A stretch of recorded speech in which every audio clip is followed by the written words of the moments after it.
one out here, or at least move it hallway maybe. And there's one more behind you. Unless Christina's going to use that. Maybe Christina will use it, but we'll find out. All right.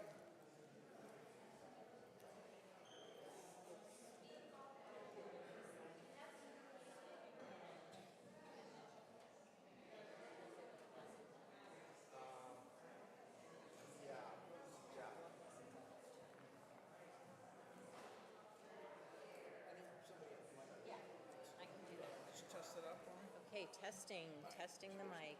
Power button. That would be good to have the mic on. Good. Testing. Does That'll that work. sound? Can you all hear out there? Thank you. That's great. Okay. Jose, I'd like if you would be Yes. stationed somewhere Good. around there with your phone, and I'll text you if we need to raise that one up higher. Okay. Charlotte, Yes. children's story. I'm going to just do it from here Perfect. because there's a video. The video works, Special right? speaker is going to do it from here. Everybody's doing it from here. We're putting up one more mic, but that's going to be with the singers. Okay. Jose will be monitoring his phone. If we can't hear him, you guys loud enough, then we'll come over and turn this up. Okay. Great. Jose, can you come over here and look and see where the sound's at? So that's the sound button. I'm not sure the extremely slowly. Don't do it now. I'm saying that's the sound button. And then you'll get a thumbs up from me. Right? Testing, 1, 2, testing. Oh, down there.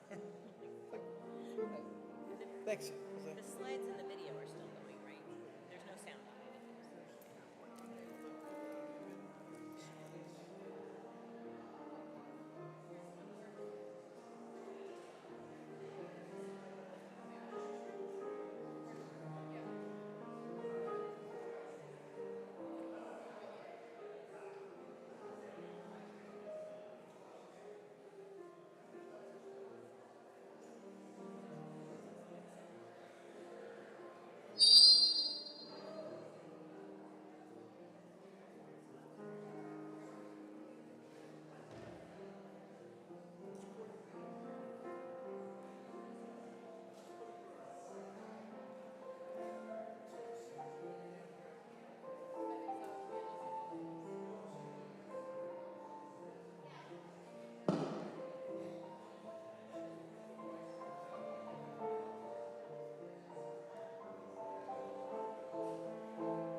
Good morning, everyone. So today we're having a little bit of sound issues, so please bear with us. But we're going to start with our opening hymn, 1010, We Give Thanks. Please rise in body and spirit.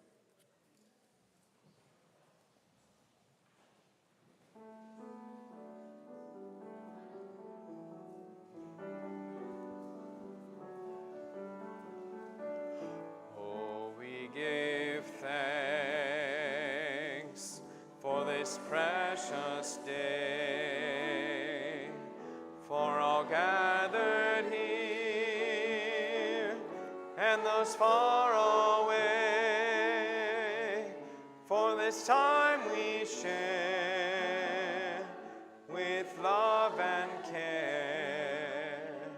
Oh, we give thanks for this precious day. Oh, we give thanks for this precious day, for all gathered here and those far away, for this time we share with love and care.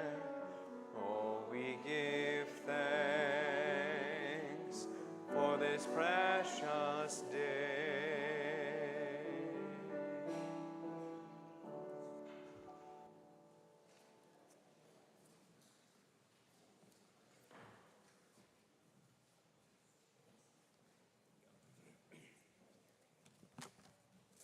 Good morning.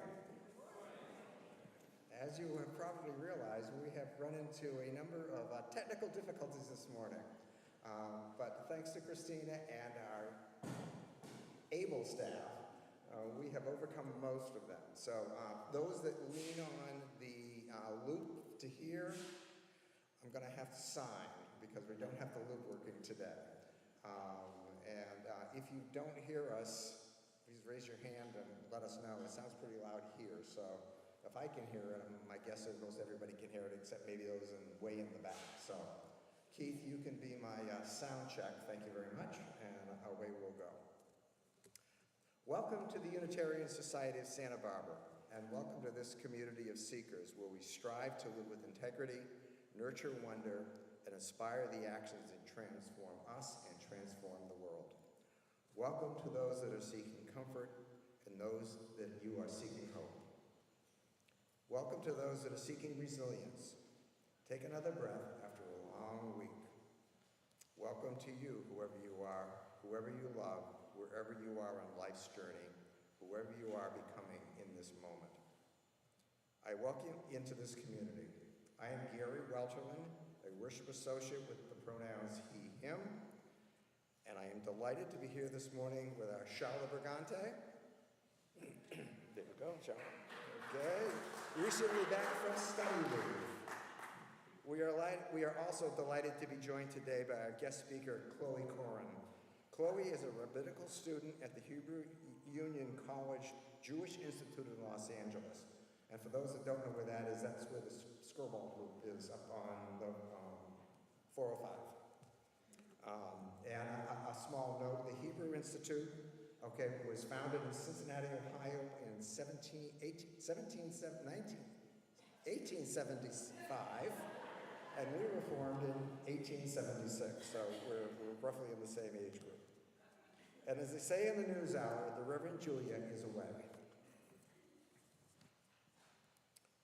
Whether you're here for us in our physical sanctuary or joining us online, we are delighted to have you join us. In this delightful morning in July, I am reminded how I have to take for granted all the work that goes on behind the scenes to make services possible every Sunday, particularly this Sunday. So thank you, Roberta, Kiara, Blaze, Will, Christina, and John, who came in on a day off. We really appreciate it.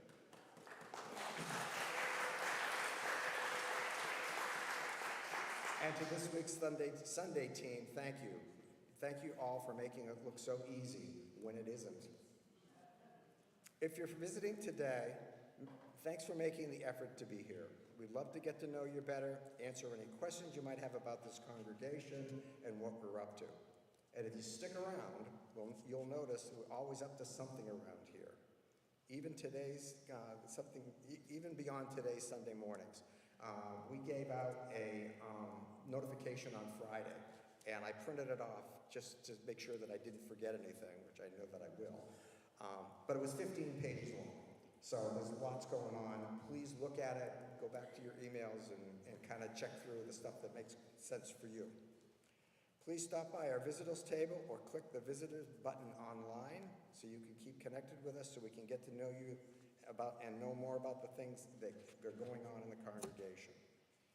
And if you've been coming for a while and you feel this might be your home, your community, we'd love to welcome you into membership on any Sunday. You can stop by the membership table, chat with Kiera, and she'll answer any of your questions. July and August, as I had mentioned, are busy times in Santa Barbara, and we too have a number of upcoming events. So be sure to read your weekly newsletter to see what has piqued your interest. And to tell you more about one in particular, please welcome Jody Thomas, who has a special announcement. Is Jody here? Jody asked to be here. Jody's not here. Regina? Come up. She went home. Okay. Check for announcements. Like I said, we're going to add a lot of this morning. Thank you, Jody, for your special announcement. Now, Kier Zecker, who I know is here, from the Commission on Inclusion and Belonging, will give you the preview of this Sunday's seed question. Good morning, everyone. I'm Kier Zecker, and yes, I'm a member of your Commission on Inclusion and Belonging, and I'm here to invite you to try something new today after service, and it's a practice we're calling Questions That Matter. This is week 2 of 6 that we're doing this, and this is designed to give you an opportunity to reflect on with yourself and with another person here on questions that go a little deeper. And today's question is, when has counterintuitive thinking served you in your spiritual life? Or more simply put, when have you thought, what if, in your spiritual life?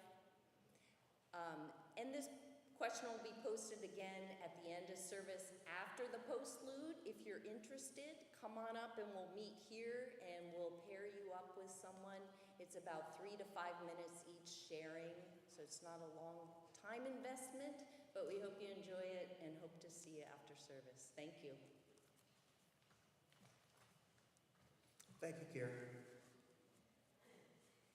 And again, stay after the service to learn more about connecting, with the congregation's life outside of Sunday. Now settle in, take a deep breath, and allow yourself to rise fully to this moment, wherever you may be in our hallowed community, as we ring our bell. If I could find our bell. Yeah, and the sound connects us.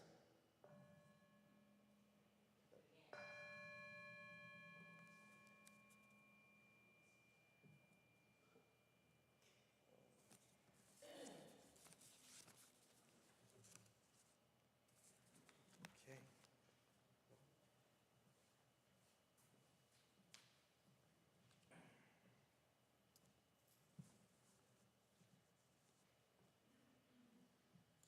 Lights are kindled in many progressive religious traditions across time and space.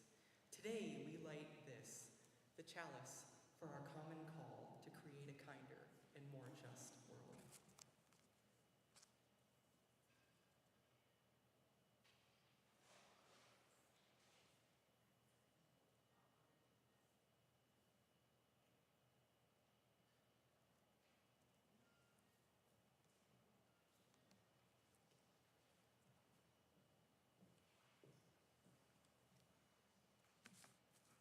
And today we light a candle of remembrance and a passing of note. Joe Fior passed away on Friday in Santa Barbara. Joe was 81. Joe was an original Santa Barbara and a proud member of the original Santa Barbara Italian community who came here as stonecutters in the early 20th century. Joe was an active member of the Unitarian Society, joining in and leading our congregation as long as I can remember. Care team, Chalice Circle, Connection Circle leadership, founding member of the Freedom Warming Center response team, finance committee, and on my Sunday ushering team. Joe seemed to be everywhere. But mostly, Joe was a friend, a colleague, a confidant, and an intimate. His sharp wit, keen sense of humor, and sly smile will be greatly missed. He loved Santa Barbara, he loved this community, and he loved his beloved San Francisco Giants. Joe leaves his daughter, Jamie, and son, Joey, 3 grandchildren, and his life partner, Carol Schwitzer. Service details will be announced at a future time. Thank you, Joe. It was an honor to know you, and we will miss you. A moment, please.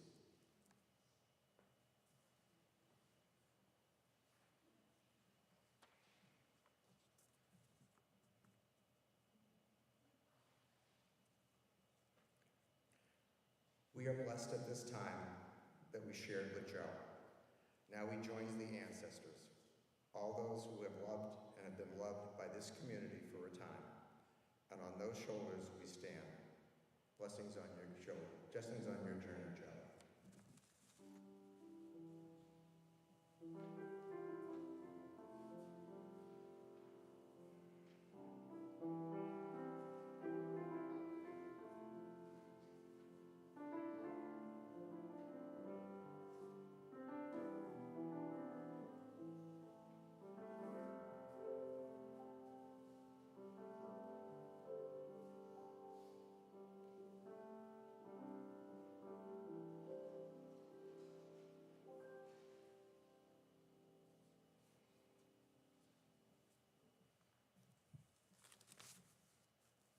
One good thing for July the 19th, 2026. I'm not sure if this.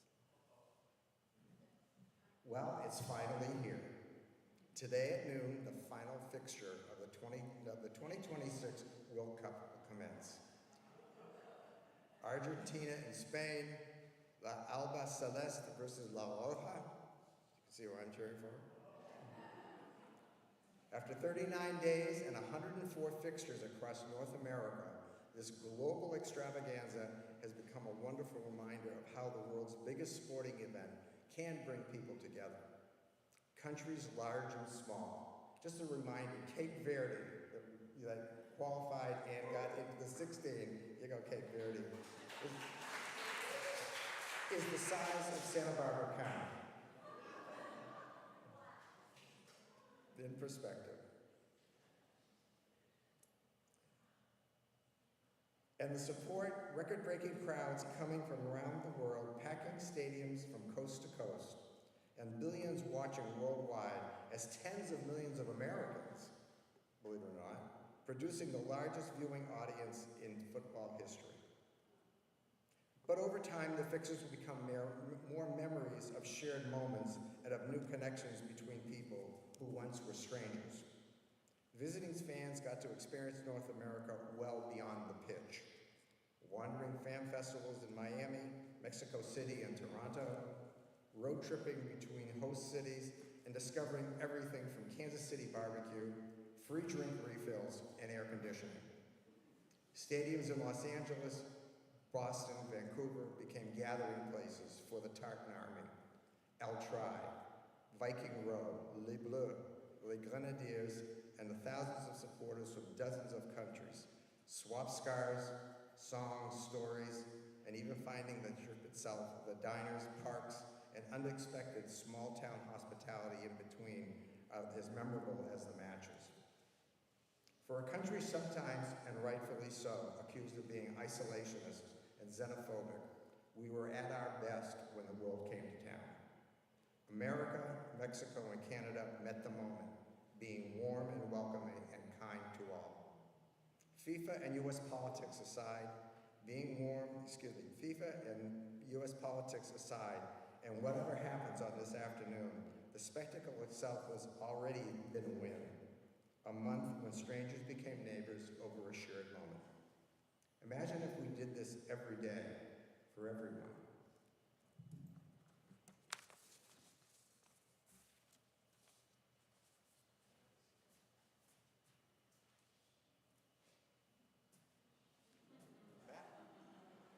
Here we go. Please rise in body and spirit as we sing 1053, How Could Anyone?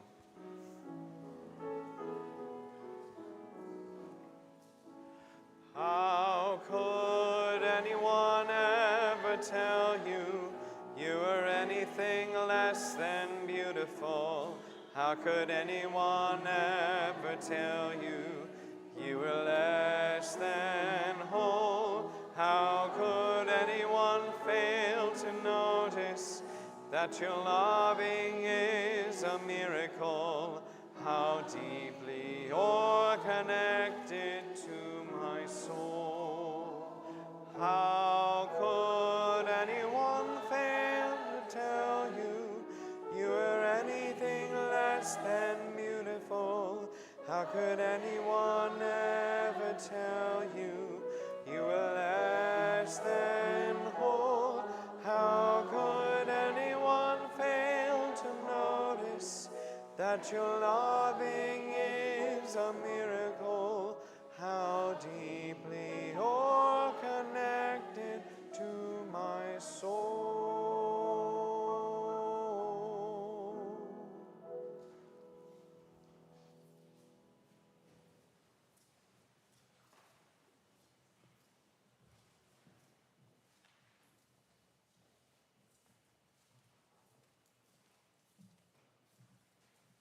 Good morning. It's good to see you all. With our sound tech issues, I'm going to be doing our Time for All Ages from here. So I invite the kids to just stay with your folks. There'll be some illustrations up there in just a moment. We're going to talk a little bit about change in our story and how change can be hard, whether you're just trying to change yourself or a community or the whole world. But what makes it doable is doing it together. And so this story is a beautiful poem written by Amanda Gorman. You know, they may have gotten ahead of me. No, change sings. I'm ready.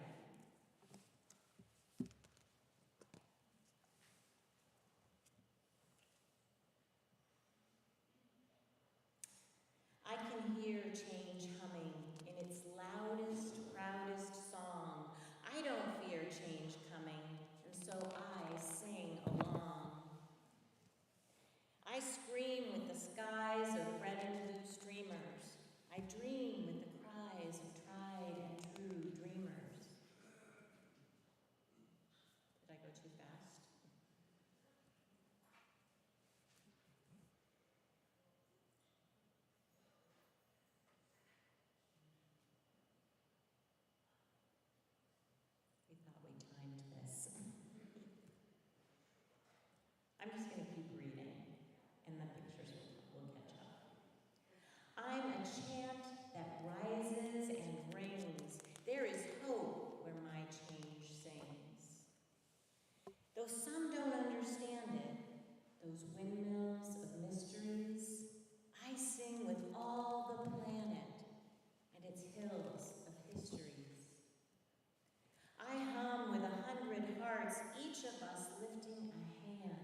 The Monarch Witness Project is an ongoing recognition of the people who have been abducted by ICE from our community.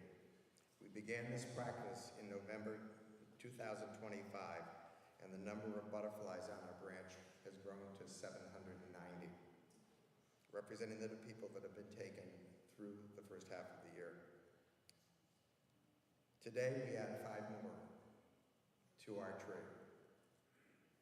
Let's please have a moment for the folks that are no longer in our community.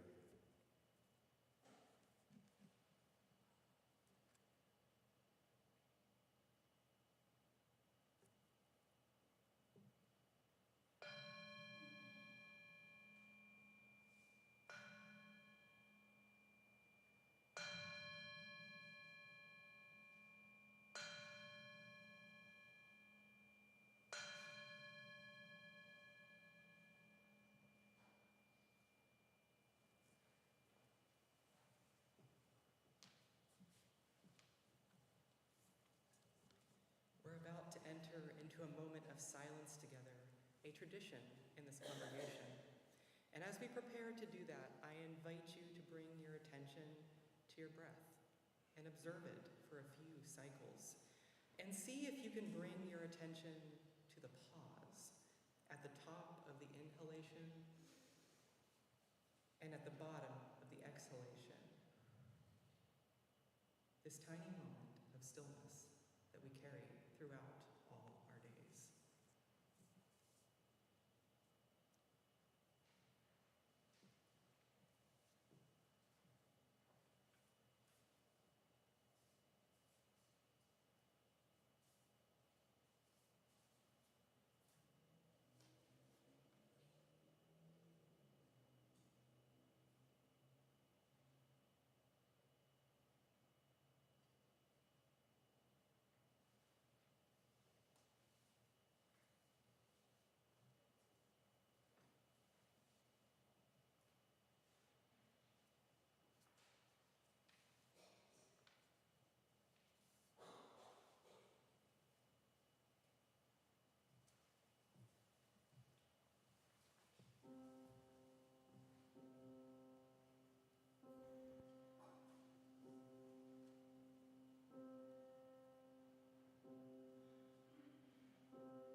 Good morning. And thank you for being here when you could have been home getting ready for the World Cup finals. And thank you, Chloe, for making the journey up here from Santa Monica to be with us today. We hope that this will be the first of many visits and look forward to your return. Maybe it's me, but it seems that 2026 has been at warp speed. I just never seem to be able to get ahead of events, responsibilities, and deadlines. The introduction of technology, the internet, streaming services, cell phones, and AI are supposed to be tools to liberate me from the mundane tasks of life and allows me to spend more of my time and energy on making life more enjoyable, more more satisfying. I'm not sure that has become the case. Well, at least in the short run. I find the faster I go, the slower it takes to get there. And the faster I go, I find out myself spending more time trying to undo what technology has done many times, waiting to talk to a human to intervene in the course of events that I've ever had before. It appears the more deliberate my moves, the quicker I get to where I want to be. As if the best course of action is being counterintuitive, which what appears obvious. Counterintuitive behavior refers to reactions that produce unexpected or opposite results from what we generally expected, often leading to outcomes that are contrary to common sense or intuition or general knowledge. Things like looking left when everybody looks right, particularly in London. Speaking softly when you want to be heard. Turning your car's steering wheel into the direction that the end of the car is sliding, not away from you. And then steering a boat against the wind in the opposite direction of where you want the boat to turn. Being counterintuitive begs the question, what if? Way back when I worked for a technology company, Digital Equipment, it was a company made of engineers, scientists, and mathematicians. It was a culture that was based in science and logic and what if.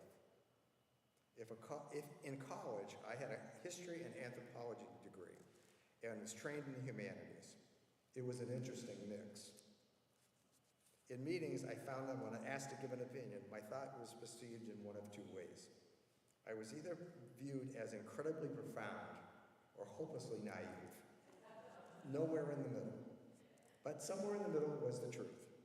And fortunately, counterintuitive thinking was encouraged there, and I thrived in that environment.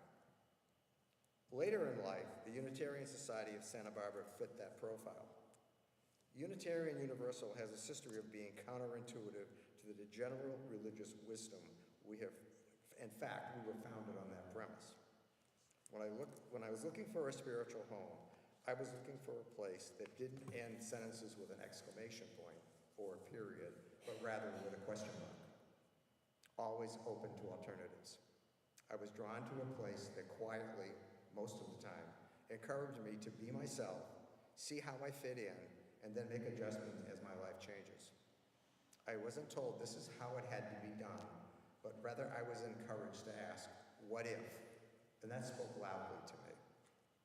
This willingness to question the conventional wisdom to ask, what if, has led our congregation through a long history of putting community involvement and social justice into action, in the doing.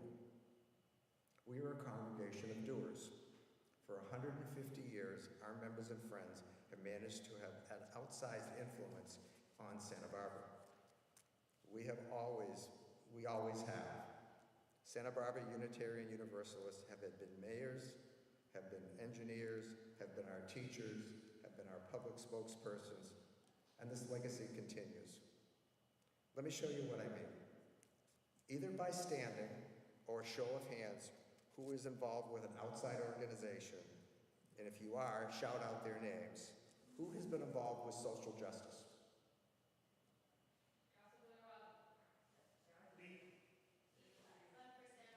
There you go. Perfect. Civil rights. And where? There you go. Thank you. Thank you. Animal rights. There you go. The environment.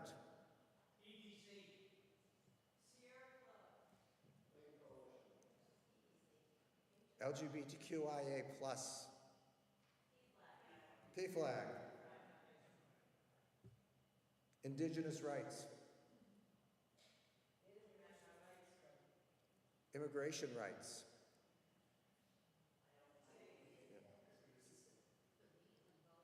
Health and life services. Hospice, right. The unhoused. We're the big showing in that one, exactly, exactly. Workers' rights. Community service. Just about everybody is community service, exactly. And if I've missed one, please shout out so I can add to that list. Thank you.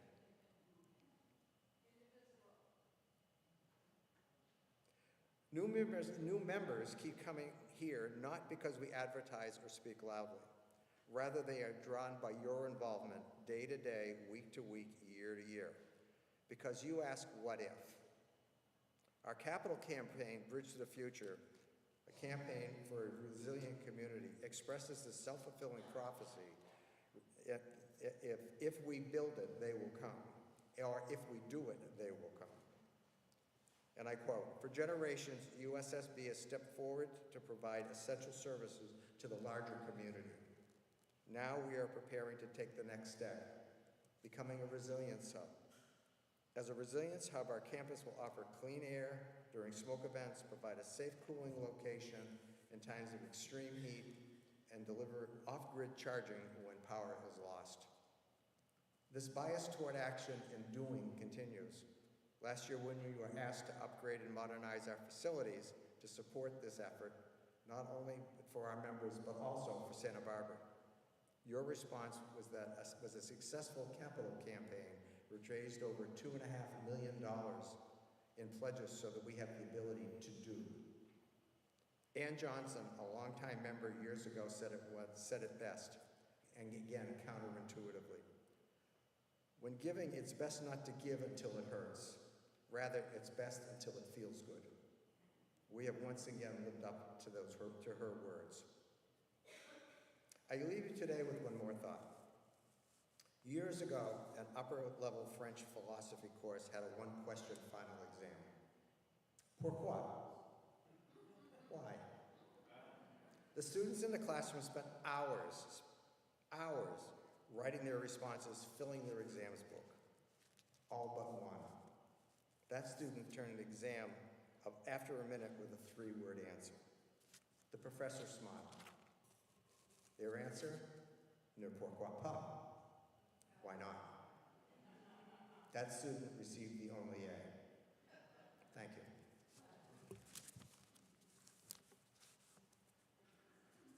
Today's offering will be for La Casa de la Raza, the Migrant Rights Project.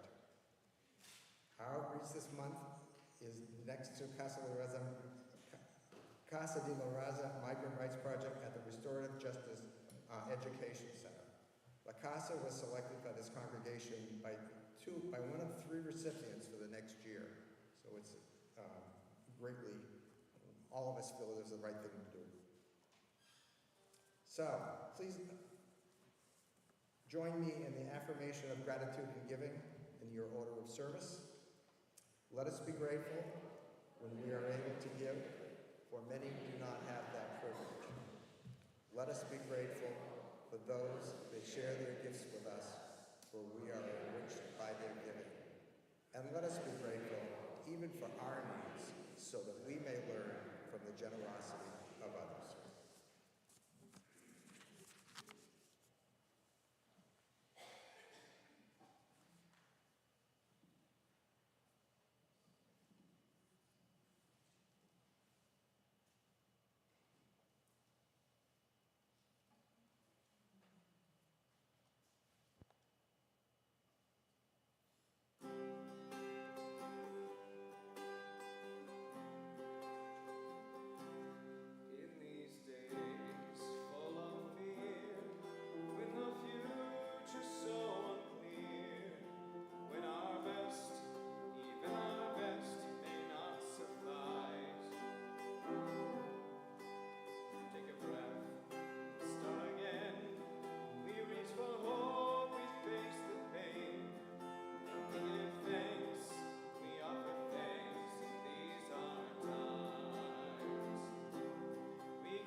Thank you, Matt. You've overcome all of our technical challenges today. Thanks. I'd like to introduce our speaker today, Chloe Corin. Chloe is a rabbinical student at the Hebrew Union College Jewish Institute of Religion in Los Angeles. She had a career, this is a second career for her, having a career as a registered nurse at Albuquerque, New Mexico. She is passionate about the possibilities that religious education holds for our society. Please welcome Rabbi-in-Waiting, Chloe Corin.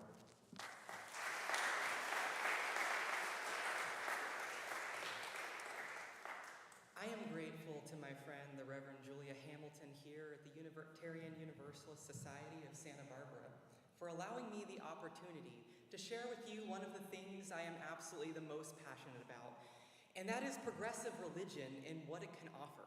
She said I could not keep you here all day. There is a World Cup on, and even though this is one of my special interests, so I'll try to keep it to under an hour. I'm kidding.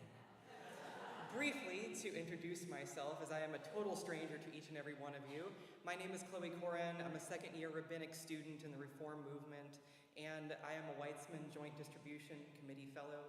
In addition, I'm privileged to serve as student rabbi for 2 congregations.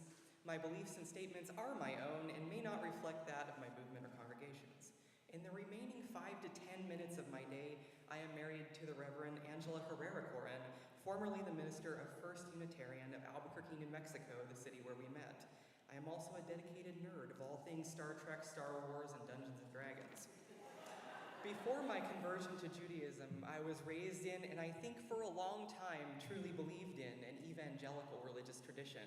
Really multiple of them, since I journeyed through evangelical Protestantism to evangelical Catholicism, then to Reform Judaism, which is officially non-evangelical.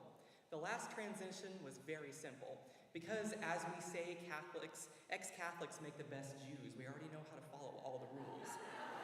I know conservative evangelical religion inside and out.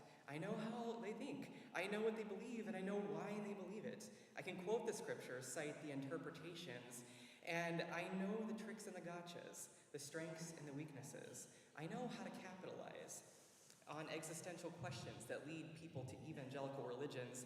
What happens after we die? Where are you going? Who deals with your sin? I've studied Latin, I've studied Greek, and now also Hebrew and Aramaic. I have no room for anything else in my head. I've attended missionary classes and I've read the catechism a dozen times. I am a nerd, so I definitely paid attention in class. So I also know the darker side of evangelicalism and its growing bent towards a creeping religious nationalism. I know that freedom of religion for that movement so often means the power to force their imagery and beliefs into the public square, and the hard power to legislate a specific version of morality the rest of us just do not share. Sometimes it's a bit subtle, like my former neighbors being able to put up a sign that says Jesus is the real reason for the season in their yard, but I'm expressly informed that building a sukkah in my yard during the Jewish holiday of Sukkot violates my lease because it's an expression of religion on private property, and it's ugly, unsightly, and a fire hazard. Wait, so how is the Jesus sign not an expression of religion or a baby in a manger? And what about my one former neighbor who had an enormous inflatable Star Wars nativity scene that obstructed 100 square feet of sidewalk in several of their neighbors' downstairs windows? I'm informed that's just not an issue. Sometimes it's far less subtle. We are directly or indirectly affected by many evangelical and religious nationalists' attempts to legislate beliefs and moralities under the guise of freedom of religion. For instance, abortion restrictions or bans to protect life. But my religion has protected a woman's right to reproductive autonomy since the Second Temple period. And what about my religious freedom? Then there are anti-LGBTQI laws, marriage, civil rights restrictions, bathroom bills. In my religion, we recognize 4 sexes, 4 genders, and 2 atypical puberty conditions described within Torah and rabbinic sources. So what about my religious freedom? Torah, which evangelicals claim to fully accept but clearly have never read. Engaging in selective reading, they choose which sections to take literally. You shall not lie with a man as with a woman. I could unpack that one for ages, in which they don't. Don't eat pork. Don't even think about making statues of humans, even for decoration. Abolish all loans. Return all property to its original owners every 7th year. Hot take, Torah is so anti-capitalist. And evangelicals gloss over my favorite midrash, is that Joseph was probably trans femme. Evangelicals are constantly ever ready to share their faith, enforce their morality, knock on our doors to have time to hear the good news of our Lord, invade our classrooms with prayers we don't theologically subscribe to, limit the books our children can read, limit the subjects our children can learn, climb onto ladders to peer into our bedrooms, fixate on our uterine contents, ban scientific inquiry, promote baseless conspiracies, endorse ridiculous political candidates, and fanatically obsess over children's genitals, and have the audacity to do that while claiming it is light and good news. Why is it that those with messaging that makes them scared and miserable and self-loathing cannot wait to bang on our doors, sideline us by the water cooler, and tell us how great it is to be one of them? Join me, be miserable. And then there's the threat. If you don't, you'll roast in hell for all eternity, and God will hate you. The message is always vague hope for good eternity and a litany of things God hates. The things God hates are always suspiciously the exact same list as new things in the world that scare conservatives. I'm not supposed to talk about it, but it's true. Otherwise, why in the Victorian age was it God hates novels and reading for pleasure and women singing? And in the early 1900s, the radio, movies, drinking alcohol, teaching evolution, and women and people of color voting. It's still evolution and people of color voting, by the way. In the present, it's God hates gay people and transgender people and immigrants and the environment and federal workers and poor people and vehicles that don't run on gasoline. But why doesn't God still hate romance novels or women singing? Why doesn't God hate alcohol? Why did God continue to hate voting when it wasn't by white people, but not the movies or the radio? It's curious that the litany of what God apparently hates is literally the list of the progression of civil society. One more example, just to drive the point home. More often than not, when you're cut off in traffic by an F-350 rolling coal, you're likely to see 3 bumper stickers on it. Trump one, gun one, Jesus one. Clearly, conservative evangelicals are crying out for help about dual mental and spiritual health crises in society and their own faith aren't providing the answers that they need. Yet despite this continuous onslaught of messaging pressing in on us from all sides, here I am and here you are.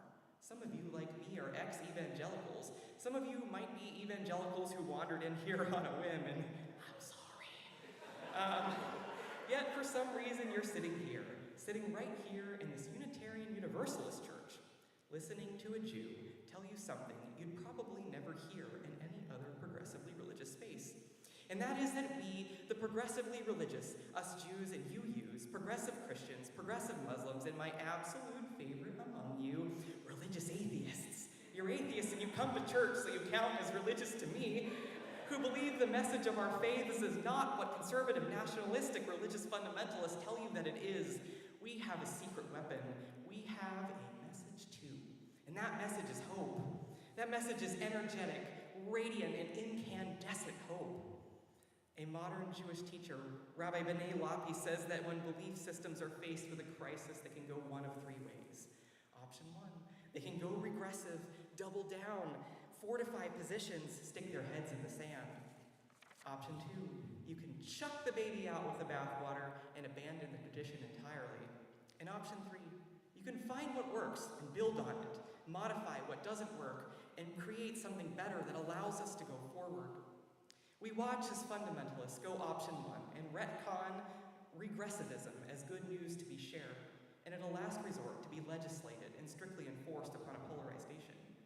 We here haven't gone option 2 by abandoning religion altogether, despite the world we face. We here have chosen option 3, and it's working for us. It's working! We wake up in the morning, we go to bed at night, not with terrifying fear fears of hells and damnation, and not with dark obsessions over particularist, cherry-picked puritanical morality. Say that one a couple times fast. And not with our highest goals being the death of ourselves or each other's children with martyrdom, nor with messianic fervors or the fear that our child will be gay or that we'd have to share a public bathroom with a transgender person who's just trying to pee. We don't think one more assault rifle in the closet is going to make us safer. We understand that war should be the last strategic option rather than the first. We don't think that destroying the country to own the libs is the solution to America's masculinity crisis. We respect science and we want our kids to learn about it. We strive for peace and we strive for freedom for all people in their highest peaceful aspirations. We strive for human rights. We strive for freedom to marry whom we choose, to explore gender and personhood in all their manifold configurations. We strive for racial equality and equity and the ability for all people to choose their religious belief, even if it's not what we would choose for ourselves. We strive for economic justice, for ending homelessness, for not criminalizing poverty. We strive to end poverty. We strive to end unjust deportations and just give everyone a fair fucking chance. We strive for the richest nation on earth not to produce trillionaires, but to have a healthcare system that reflects that wealth. Our traditions are beautiful and rich and permeated to saturation with truth and ritual and meaning and love. We, the progressively religious, may be small in number, but our hope and love are mighty and outsized and capable of effecting great change if only we refuse to hide it.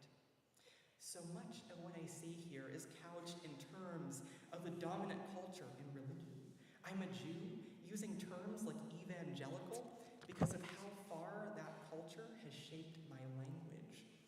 But maybe what is needed is for us to share a bit of our faiths with the world, for us to, dare I say it, evangelize our progressive religious traditions, to throw wide the gates and not just be a refuge for those tossed out by regressive religion, or a refuge only for those who can somehow find their own way here, but instead a billboard, a beacon, a lighthouse, a wildfire to nurture and to stoke the hope we have into incandescence, radiance, a white-hot fire of spirit. Our neighbors are trapped in regressive religion, and they anguish over fears of hell, and they believe that God hates them for many reasons, like sexuality or gender or some other secret shameful sin, and they deserve to hear our voices calling out and shining light and love on their faces. You see, I came out of regressive religion, but I never lost the evangelical spirit.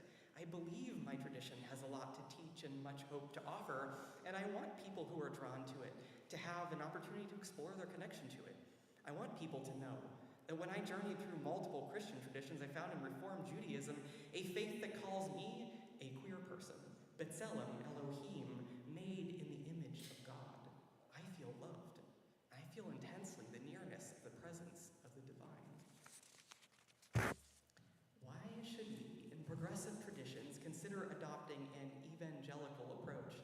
Because my real aim here is just to expand the marketplace of ideas in the public square beyond the same tired, old, narrow mindsets, the regressive messaging of race to the bottom religious nationalism and eschatological rhetoric of the need to grab for the levers of governmental power and establish religious nationalist states to fanatically control the lives and behavior of everyone in them.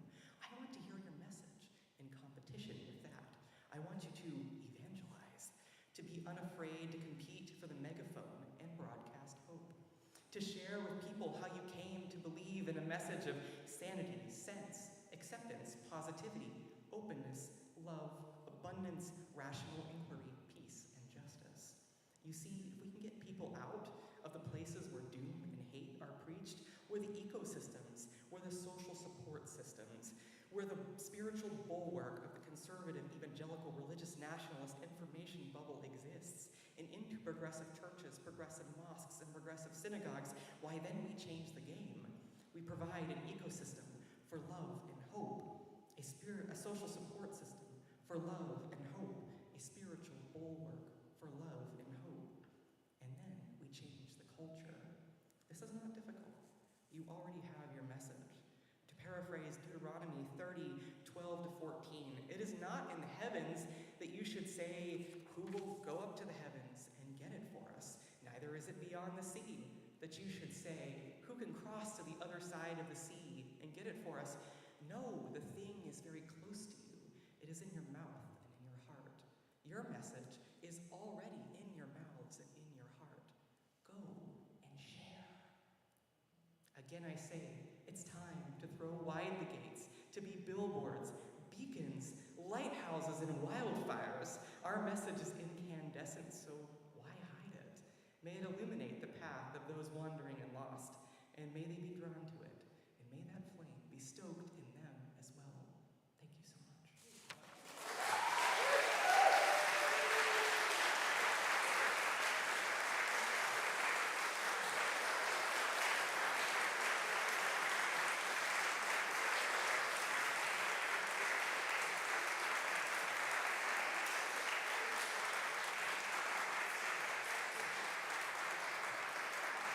Let us now sing our closing hymn. Please rise in body and spirit for the Fire of Commitment, 1028.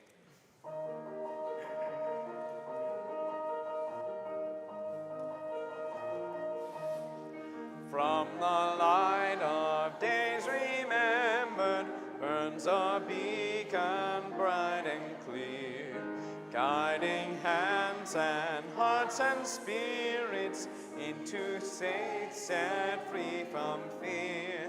When the fire of commitment sets our mind and soul ablaze, when our hunger and our passion meet to call us on our way, when we live with deep assurance of the flame that burns within, then our promise finds fulfillment and our future can begin.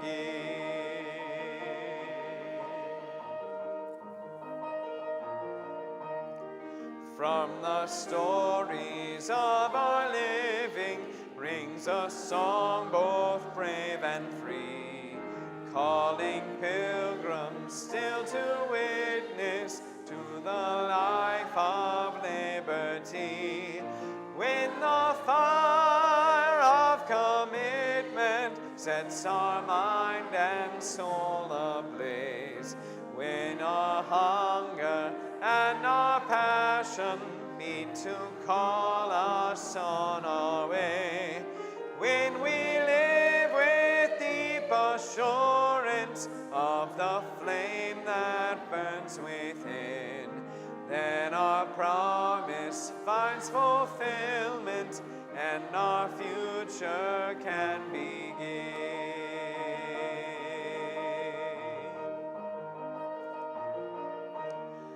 From the dreams of youthful vision comes a new prophetic voice, which demands a deeper justice built by our courageous choice.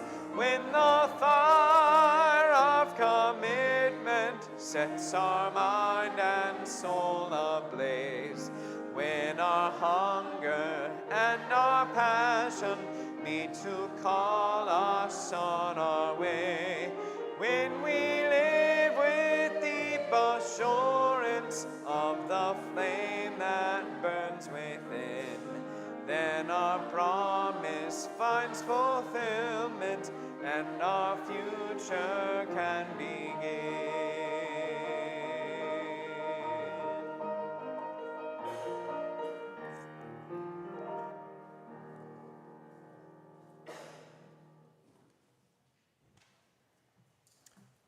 I'd like to thank one more time to Chloe for spending the day with us.